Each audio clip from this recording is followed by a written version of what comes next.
I need this seat right now. You absolutely cannot deny me service! Ma'am, I understand you're upset, but I've explained the policy. I don't care about your policy! AITA for refusing to give my seat to a pregnant woman. So I refused to give my seat to a pregnant woman on the subway. And she started screaming at me, calling me a monster. But wait until you hear what happened next. Because the twist will blow your mind. And now half the internet thinks I'm a hero. And the other half wants me cancelled. And my entire life got turned upside down, because of one subway ride that lasted less than 20 minutes. But somehow managed to destroy my reputation. Get me death threats. It almost cost me my career. Let me tell you exactly what went down. And I mean every single detail. Because this story is absolutely insane. And by the end you're either going to think I'm completely justified, or you're going to think I'm the biggest jerk who ever lived. I 28M. Was on the subway heading home after what can only be described as the shift from hell at the hospital where I work as an ER nurse. And when I say brutal shift, I mean brutal. 16 hours straight on my feet. No lunch break. No dinner break. Just a quick bathroom break where I shoved a granola bar in my mouth while standing over a toilet. Because that was literally the only moment I had. Yeah, it was that kind of day. The kind of day that makes you question why you even became a nurse in the first place. My feet were absolutely killing me. Like someone had taken a hammer to every single bone in my feet, and then set them on fire. My back was screaming in agony from lifting patients and bending over hospital beds all day long. I have a herniated disc from a work injury last year, and days like this make it flare up so bad I can barely stand. And I had just dealt with 3 code blues in a row, which for those who don't know means 3 patients whose hearts stopped beating. And we had to bring them back to life. 2 of them made it. 1 didn't. That last one was a 34-year-old father of 2 who came in with chest pains. We worked on him for 45 minutes straight. I did chest compressions until my arms felt like they were going to fall off. The attending physician kept calling out continue compressions. We shocked him 4 times. Pumped him full of epinephrine. Nothing worked. We lost him. Time of death, 6:14 p.m. I had to tell his wife. She was in the waiting room with their 2 kids playing on iPads, completely unaware that their world was about to shatter. I walked out there in my blood-stained scrubs. I asked her to come with me to a private room. She knew immediately. She started shaking her head, no, no, no, no, before I even said anything. I told her we did everything we could. She collapsed. Just completely fell apart. I caught her and held her while she sobbed into my shoulder. Her whole body was shaking. She kept saying, but he just had chest pains, that's all, just chest pains. The kids heard her crying and came running. The little girl, maybe 6 years old, said, "Mommy, what's wrong? Where's Daddy?" I had to stand there and watch this family fall apart. That was at hour 14 of my shift. I still had 2 more hours to go. 2 more hours of treating patients. 2 more hours of smiling and being professional. 2 more hours of pushing down my own emotions and trauma. By the time I clocked out at 8 p.m., I was a zombie. Dead inside. Emotionally drained. Physically destroyed. Spiritually exhausted. All I wanted was to get home, take a hot shower, and pass out for 12 hours straight. Maybe 15 hours. Maybe just sleep forever. I dragged myself to the subway station. My hospital scrubs were wrinkled and stained with various bodily fluids that I didn't even want to think about. I probably smelled like a combination of disinfectant, sweat, tears, and sadness. The platform was packed as usual during evening rush hour. Hundreds of people all trying to cram onto trains. All tired from their own long days. All just wanting to get home. I waited through 2 trains that were too full to board. People were literally packed like sardines. There was no way I was getting on those. Finally, on the 3rd train I managed to squeeze in through the doors. And miracle of miracles, there was an empty seat. Right there in the middle section. Someone had just gotten up. I practically dove for it before anyone else could claim it. I fell into that seat like it was a throne sent from heaven. My whole body exhaled in relief. Every muscle relaxed. I closed my eyes for a moment, just grateful to be off my feet. The subway lurched forward and I settled in for the 25-minute ride home. I pulled out my phone, thinking maybe you'll scroll through something mindless. But I was too tired. I put the phone back in my pocket. I leaned my head against the window. I was in that zone, you know that. Half asleep, half awake. State where you're conscious, but not really present. The train rumbled along. Stop after stop. People getting on, people getting off. I didn't pay attention to any of it. Was in my own world, replaying the day in my head, thinking about that father who died, wondering if there was something more we could have done, knowing there wasn't, but still wondering. Then at the third stop after I got on, the doors opened and people shuffled on and off, like they always do. I didn't pay much attention. I was too tired to care about anything happening around me. But then I felt it. That sensation of being watched. You know that prickly feeling on the back of your neck when someone is staring at you. I opened my eyes slightly and saw her. A pregnant woman, probably around 7 or 8 months along, based on the size of her belly. She was wearing a flowing maternity dress, one of those expensive looking ones with a floral pattern. Her hair was perfectly styled in these loose waves, full makeup, designer purse on her shoulder, one of those Louis Vuitton ones that cost like $3,000. She walked into the car with this slow, deliberate waddle. Her hand was resting on her lower back, in that classic pregnant woman pose, and she was scanning the car, looking for a seat. Now here's the thing. The car was pretty full, but not packed. There were definitely people standing, but it wasn't shoulder to shoulder cramped. I could see at least 4 or 5 other empty seats scattered throughout the car. She made eye contact with several people as she walked through. Every single person immediately looked down at their phones. You know how it is. Everyone pretends they don't see the pregnant lady or the elderly person, or anyone who might need a seat. Because if you don't make eye contact, you don't have to give up your seat.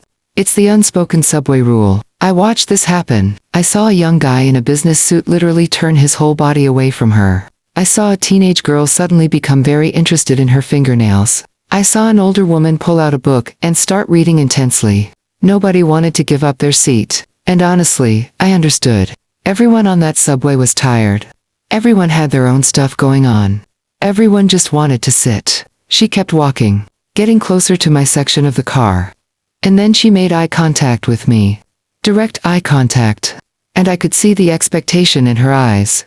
That look that said, "You're going to give me your seat, right?" I felt a flash of annoyance. Why me? Why not any of these other people? Why do I have to be the one to give up my seat? I just worked 16 hours. I just watched a man die. I just held his sobbing wife. My back is killing me. My feet are destroyed. I need this seat.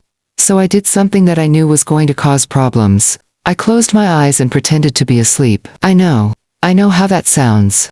I know what you're thinking. But in that moment I just could not deal with giving up my seat. I physically and emotionally could not handle standing for another 20 minutes. So I fake slept. I heard her footsteps getting closer. I felt her presence right in front of me. I kept my eyes closed. She cleared her throat. Loudly, like an exaggerated ahem sound. I didn't move.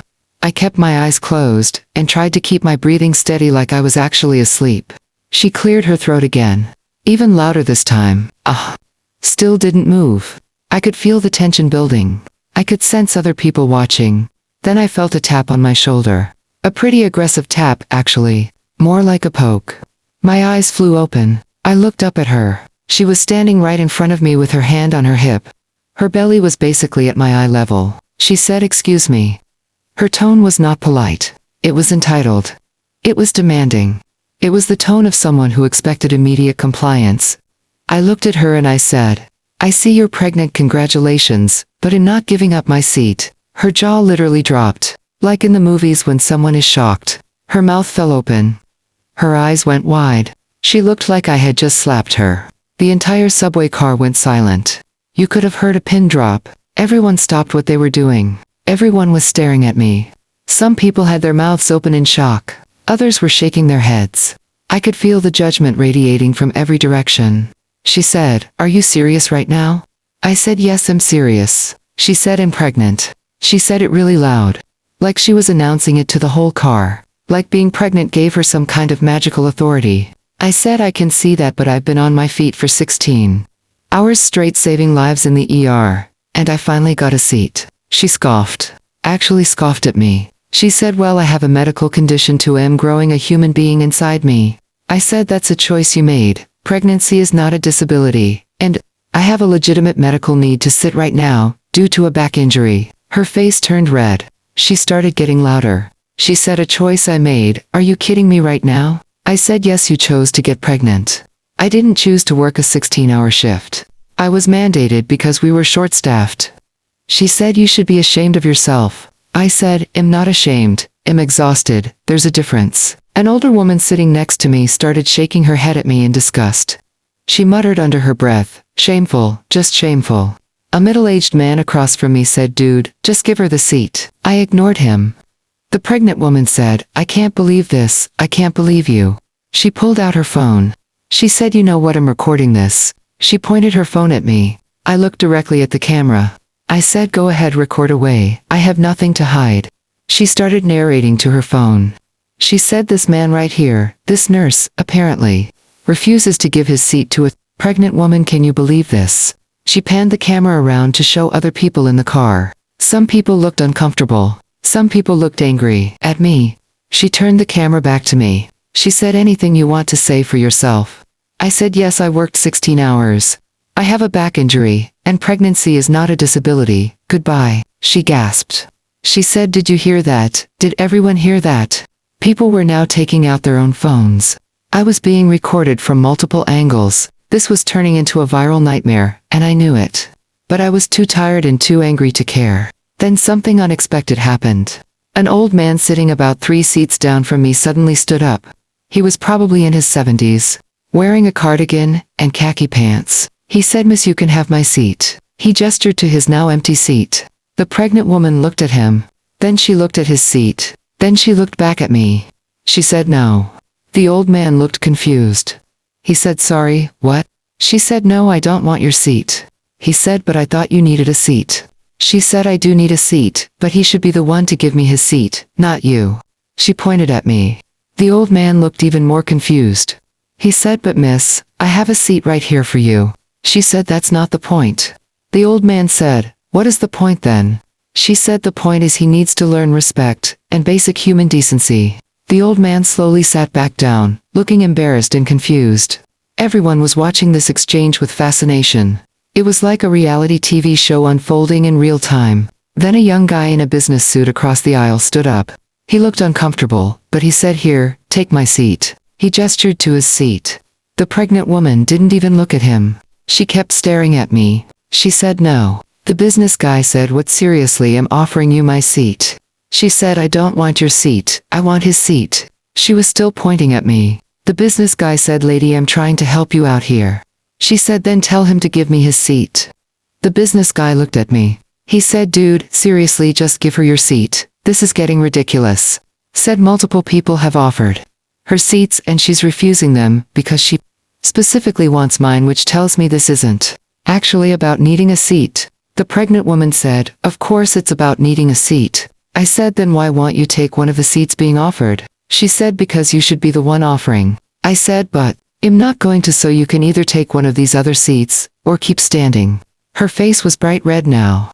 She was furious. She said, this is unbelievable, this is absolutely unbelievable. Someone in the back of the car yelled, just take a damn seat, lady. Another person said, yeah, you're making this a way bigger deal than it needs to be.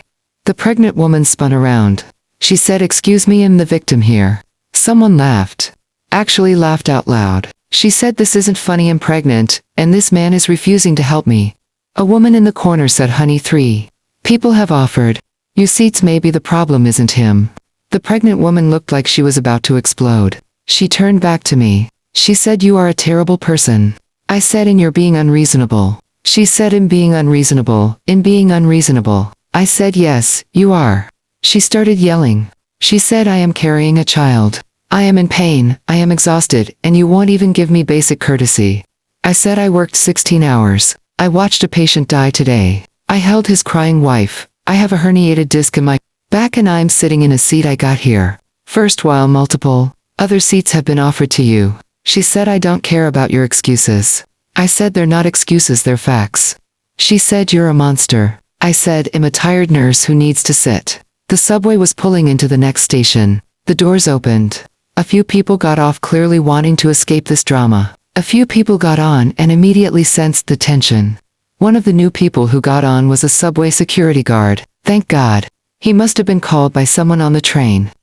He walked over to where we were. He was a big guy, probably in his 40s, with a no-nonsense expression. He said, what's going on here? The pregnant woman immediately switched her tone. She put on this sweet, innocent voice. Her whole demeanor changed.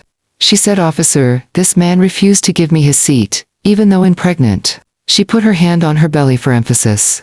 The security guard looked at me. He said, "Is that true?" I said yes, but multiple other people offered her seats and she refused them, because she specifically wanted mine. The security guard looked confused. He turned back to the pregnant woman. He said, "Is that true, ma'am?" She hesitated. Her sweet voice faltered for a second. She said, "Well, yes, but that's not the point." The guard said, "What is the point then?" She said, "The point is he should have offered, not other people." The guard said, "But ma'am, if other people offered you seats, why didn't you take them?" She said, "Because it should have been him." The guard looked tired. He said, "Ma'am, I don't think there's anything I can do here. If people offered you seats, and you refused them, that's on you." She said, "So you're taking his side?" The guard said, "I'm not taking anyone's side. I'm just saying if you need a seat and multiple people offered, you have options." She said, "This is ridiculous." The guard said, "Ma'am, if you don't have a seat by the next stop, I'm going to have to ask you to exit the train." She looked panicked. She said, "What, why?" The guard said, "Because you're causing a disturbance." She said, "I'm causing a disturbance, Hayes, the one who won't give up his seat." The guard said, "And 3 other people offered you their seats, which you refused. So at this point you're just causing problems." She looked around the car. Everyone was watching. Everyone had their phones out. She realized she was losing. The train started moving again. She stood there fuming.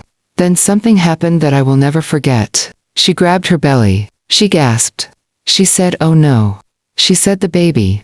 She started breathing heavily. She leaned against the pole. Everyone panicked immediately. People jumped up. Multiple people offered their seats. The security guard called for medical assistance on his radio. The train started slowing down to make an emergency stop. I stood up immediately. My nurse training kicked in despite everything. I said, "Ma'am, are you okay? What are you feeling?" She pushed my hand away. She said, "Don't touch me." I said, "I'm an ER nurse, let me help you." She said, "I don't want your help." But she was still acting like she was in distress. She was breathing heavily, making these pained sounds, holding her belly. The security guard said, "Ma'am, please let the nurse help you." She said, "No, stay away from me." The train stopped at the next station. The doors opened. EMTs rushed on board with a stretcher and equipment. I stepped back to give them room. They immediately went to her. They started asking her questions. "What are you feeling? How far along are you? Any bleeding? Any contractions?" She was telling them she felt dizzy. She said she had chest pains. She said the baby wasn't moving. They were taking her seriously. They started checking her vitals, blood pressure, pulse, oxygen levels. They were asking her medical history. She was answering all their questions. She seemed genuinely distressed now. Maybe I was wrong. Maybe she really was having a medical emergency. I felt a wave of guilt. What if something was really wrong? What if I had caused this by stressing her out? The EMTs decided to transport her to the hospital to be safe. They were helping her onto the stretcher. Everyone was watching. The whole car was silent. It felt like a funeral. As they were wheeling her toward the doors, she turned her head. She looked right at me, and she winked. I swear to God she winked at me. It was quick, just a fraction of a second, but I saw it. My jaw dropped. She had been faking it. The whole medical emergency was fake. It was all an act to make me look bad. I stood there frozen in disbelief. The EMTs wheeled her off the train. The security guard followed them. The doors closed. The train started moving again. Everyone in the car was looking at me. Some with sympathy, most with disgust. An older man near me said, "I hope you're happy. A woman said she could lose that baby because of you." I wanted to scream. She winked at me. She was faking it. But I knew no one would believe me. I sat back down in my seat. My hands were shaking. I felt sick. The rest of the ride was silent and uncomfortable. People kept stealing glances at me, whispering to each other. I could only imagine what they were saying. When I finally got to my stop, I practically ran off the train. I walked home in a daze. My mind was spinning. What just happened? Did that really just happen? I got to my apartment. I collapsed on my couch. I was too tired to even take off my shoes. Too tired to shower. Too tired to eat. I just laid there staring at the ceiling. I kept seeing her winking at me. That calculated, deliberate wink. She had planned it. The whole thing was planned. But here's where it gets even crazier. I woke up the next morning to my phone buzzing nonstop. 47 missed calls. Hundreds of texts. My heart started pounding. I opened Instagram. The video was everywhere. The video of me refusing to give up my seat. 10 million views overnight. The caption said, "Heartless. Nurse refuses, pregnant woman. His seat and causes. Her to have medical emergency." I scrolled through the comments. My stomach turned. Monster. Fire him. He should lose his license. I hope he gets what he deserves. Disgusting human being. What kind of nurse refuses to help someone? He probably kills patients. My face was everywhere. My full face clearly visible in the video. People had already figured out where I worked. They were tagging my hospital. The hospital's Facebook page was being flooded. Fire this nurse. How can you employ someone like this? Boycott this hospital. I want to file a complaint. This man should never work in healthcare again. I felt like I was going to throw up. My phone rang. It was my supervisor. My hands were shaking as I answered. She said, "We need you to come in right now." I said, "What about?" She said, "You know what about." I drove to the hospital in a panic. My mind was racing. Was I going to be fired? Was I going to lose my license? My entire career, over one subway ride. When I got there, I was immediately escorted to the HR floor. Not a good sign. I was brought into a conference room. My supervisor was there. The HR director, the hospital CEO, and the hospital's legal counsel. This was very, very bad. They had a laptop open with the video paused on my face. The CEO spoke first. He said, "I'm sure you know why you're here." I nodded. He said, "We've been getting hundreds of calls, emails, social media messages, all demanding that we fire you." I said, "I can explain." He said, "I hope you can, because right now you're making this hospital look terrible." I told them everything. The 16-hour shift, the code blues, the father who died, my back injury, the multiple people who offered her seats, her refusal to take them, her demanding specifically my seat, the fake medical emergency, the wink. They listened. The HR director was taking notes. When I finished, there was silence. The CEO said the wink. "Did anyone else see it?" I said, "I don't think so. It was very quick, and she was being wheeled away." He said, "So it's your word against hers?" I said yes, but she was faking the whole thing. The legal counsel spoke up.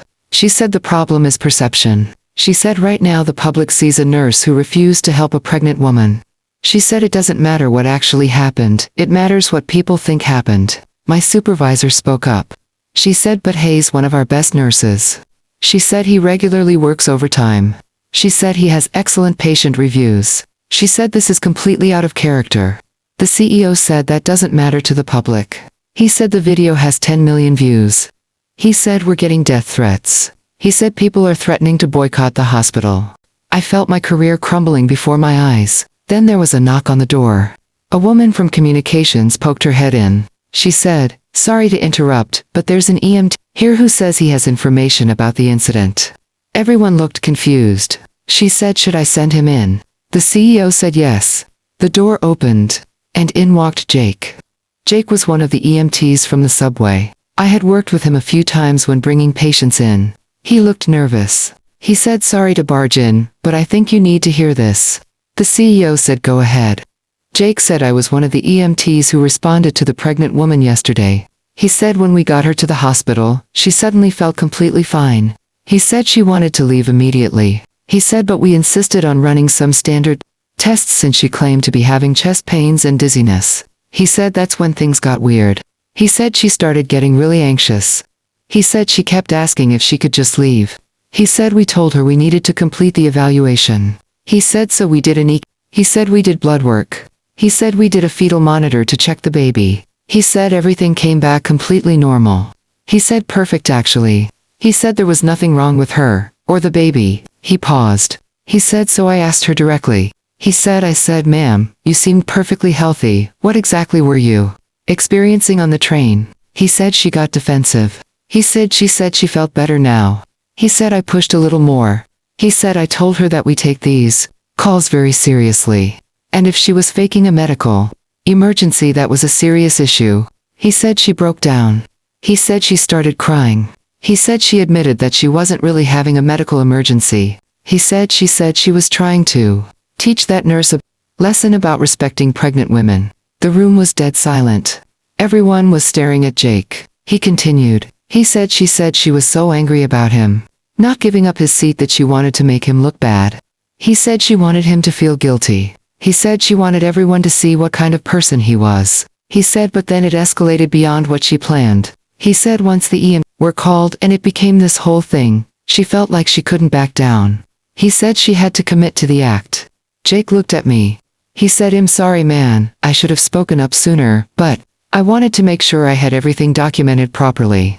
The CEO said, "Do you have all of this in writing?" Jake said yes, it's all in her medical file. He said and I recorded her admission, with her consent for liability purposes. He pulled out his phone. He played an audio recording. It was her voice. Admitting everything. Saying she faked it. Saying she wanted to teach me a lesson. The room was silent, except for the recording. When it finished, the CEO smiled. It was the first time I'd seen him smile since I walked in. He said this changes everything. Within the hour the hospital released a statement. They posted it on all social media platforms. They explained what actually happened. They included Jake's testimony. They stated that I had acted appropriately given the circumstances. They defended me publicly. I watched as they posted it. I felt a wave of relief. But I also felt dread. Because I knew how the internet worked. I knew that corrections never get as much attention as the original story. I was right. The hospital's statement got some traction. Maybe a few 100,000 views. Nothing compared to the 10 million on the original video. The comments were mixed. Some people apologized. They said they were sorry for judging me. They said they should have waited for the full story. But others doubled down. They said I was still wrong. They said I should have given up my seat regardless. They said pregnancy is hard and I should have been more understanding. They said just because she faked the emergency doesn't mean I was right to refuse her. The death threats continued. Someone found my address. They posted it online. I had to stay with a friend for a week because I was scared. The pregnant woman made a statement too. She went on Instagram Live. She said she only faked the emergency because I drove her to desperation. She said she was hormonal, and not thinking clearly. She said but even so, I was still wrong for not giving her my seat in the first place. She said yes she shouldn't have faked it, but I started the whole thing by being selfish. Her followers ate it up. They were commenting things like exactly girl, you were just standing up for yourself. And pregnancy hormones are no joke. And he still should have given up his seat. I was still getting crucified online. Then something started to shift. Other people from that subway car started coming forward. They posted their own videos. Videos taken from different angles. One video clearly showed her refusing the old man's seat. Another video showed her refusing the business guy's seat. Another video captured her saying, I want his seat specifically. And then the big one. Someone had filmed her being wheeled away on the stretcher. And if you watched closely, really closely, you could see her wink at me. Someone made a slow motion version. They zoomed in. There it was. Clear as day. She winked. The tide started to turn. People who had been attacking me started apologizing. People who had defended her started turning on her. The comments shifted. She was caught lying. She faked a medical emergency. She wasted EMT resources. She tried to ruin an innocent man's career. She became the villain overnight. Her Instagram comments were brutal, manipulative, liar. You should be ashamed. People like you make it hard for pregnant women who actually need help. She started losing followers by the thousands. Then she went on a podcast.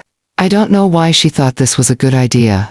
The podcast was called The Truth Matters. It was one of those true crime adjacent podcasts that covered viral internet drama. She went on to defend herself. She said she wanted to tell her side of the story. The host asked her why she refused the other seats. She got defensive immediately. She said that wasn't the point. The host said, but it seems like it is the point. She said no, the point is that society has conditioned men to think they don't have to help women anymore. She said we live in a culture where women are expected to do everything themselves. She said pregnancy is hard, and men should step up. The host said but other people offered you seats. She said I know, but he should have offered. The host said why him specifically? She said because he was sitting right in front of me. The host said but you walked past other available seats to get to him. She paused. She said I don't remember that. The host said there are videos showing empty seats. She said those videos are edited. The host said multiple people have confirmed there were other seats. She started getting angry. She said, why are you attacking me? The host said I'm not attacking you, I'm just asking questions. She said this interview is over. She tried to leave. The host said, wait, we still have 20 minutes. She said, I don't care, I'm done. She stormed off. The audio of her footsteps and the door slamming was left in the podcast. It went viral for all the wrong reasons. People made memes. They auto-tuned her saying that wasn't the point. They made TikToks mocking her. She became a laughingstock. Meanwhile, my life was slowly getting back to normal. The hospital gave me a week of paid leave.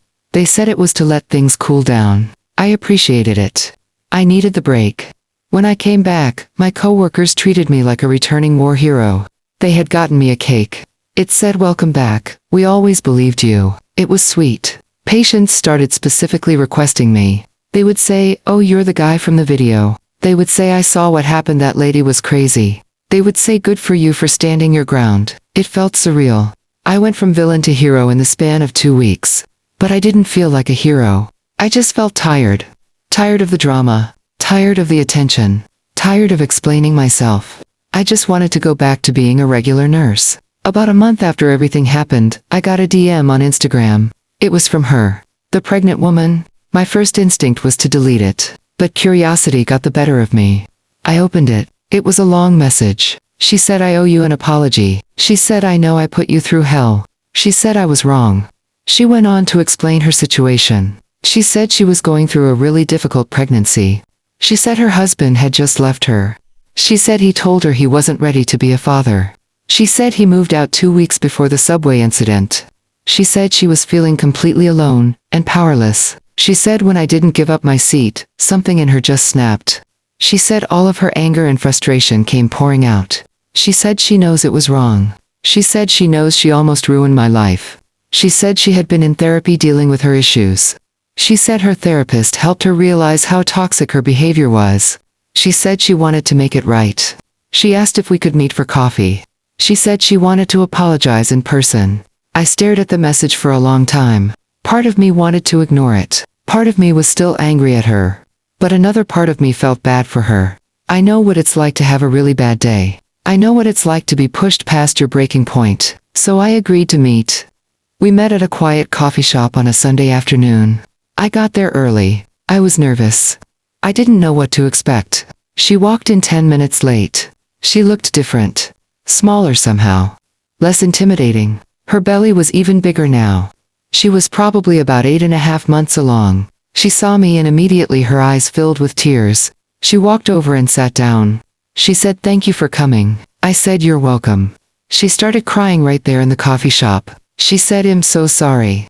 She said it over and over. I'm so sorry. I'm so sorry. I'm so sorry. I sat there not knowing what to say. She told me everything. Her whole story.